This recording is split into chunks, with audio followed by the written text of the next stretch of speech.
Each day we are contacted by close to a dozen on average individuals who have become victim of a Ponzi scheme or some type of a fraud. And it's not surprising to see the article that came out this week in CNBC that had a report from authorities that said that Ponzi schemes have hit the highest level in a decade.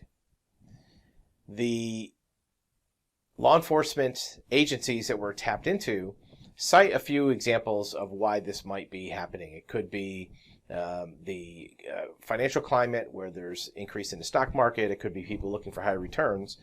Regardless, there are Ponzi schemes at every level. We have people that have lost a few hundred sending Walmart gift cards to some unknown address.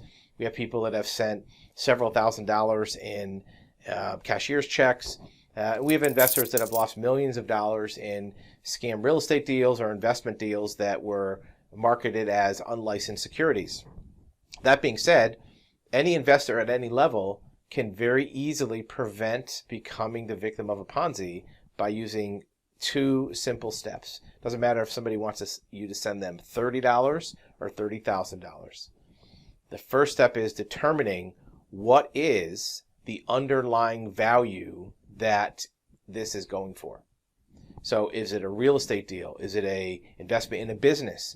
Is it an investment in some type of security? Is it some type of international investment? What is the underlying asset that's being purchased? Because in theory, you're sending somebody money. Over time, it's growing or being used to increase the value, and then it's coming back to you with more money. It's real simple. An investment is two steps: money in, money out, and the money out is supposed to be higher. The first question is, what is making the money go higher? Is it that a real estate parcel is going up in value? Is it that being used for advertising to get sales for a company? Is the money being used for purchase of inventory that is going to be transferred into a manufactured product? That part of the investment is usually laid out by the salesperson who's trying to sell you on this idea. They tell you what supposedly the money is going for. May not be true, but at least find out what the salesperson, company, or investment opportunity is telling you this money is going for. That's step one. Document that. Jot it down, write it down, get it in writing, whatever that is. Step two is to verify that this asset or investment or whatever the money's going to actually exist and the money's going there. One of the first Ponzi schemes that we discovered early on as one of our first cases as an investigative agency was a company that was representing to buy real estate parcels that were distressed for cheap, fixing them up and flipping them. And they were asking investors to put in $100,000, $150,000, $200,000. So it was real simple. We just asked for a list of the properties they owned, or if they didn't have a complete list, we looked at the name of the company and we looked for real estate that was owned by that company name where they were supposed to be buying properties. Because if they were putting money into real estate, they would have titles and deeds and properties in their name. Come to find out, of supposedly hundreds of millions of dollars or investments, there were two properties that were titled in the name of this investment company, and both of them had mortgages on them. So they weren't even purchased for cash. And they were very small value properties, $50,000, $60,000, foreclosure properties. So by simply matching up what the investment is supposed to be for with actual value, and don't use statements provided by the sales company as proof of these assets. For example, during the 20 years that the Madoff Ponzi scheme was operating and took in that $65 billion, the Madoff office was sending out statements to the investors showing what securities were supposedly being bought.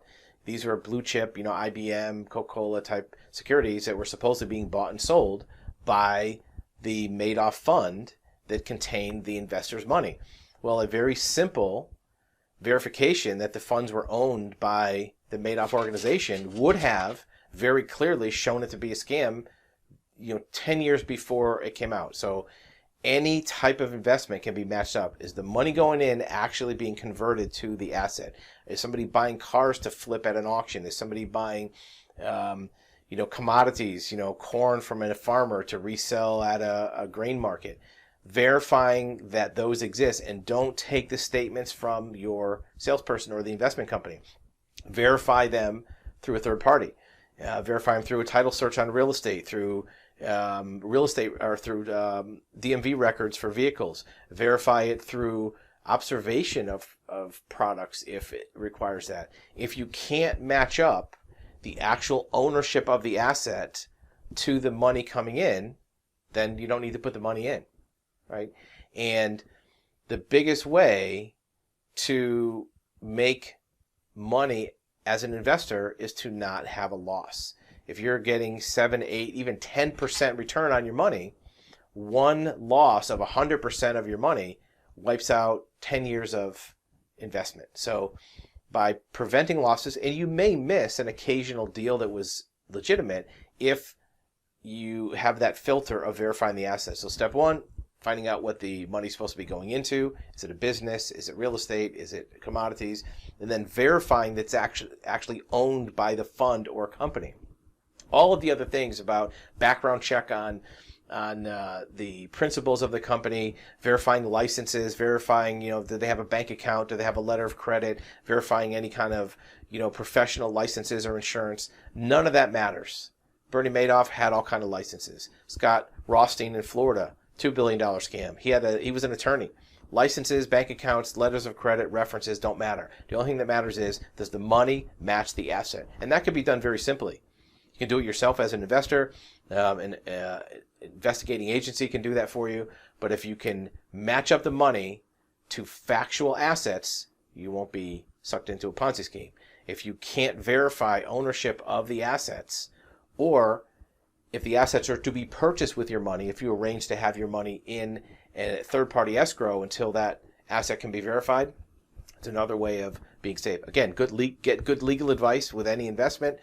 Make sure that you do other due diligence, but a very simple way to quickly screen and filter a Ponzi scheme is, can the money going in be matched to an actual asset that you can verify, not based on word of mouth, verbal, some kind of fake statements, or, a cut and paste Photoshop of some kind of a purchase order. You want to verify it third party. And if the sales company or the Ponzi scheme can't provide that to you, then by walking away, you can avoid a loss. You may avoid a gain, but you certainly will avoid a loss, which is the first rule in making money as an investor.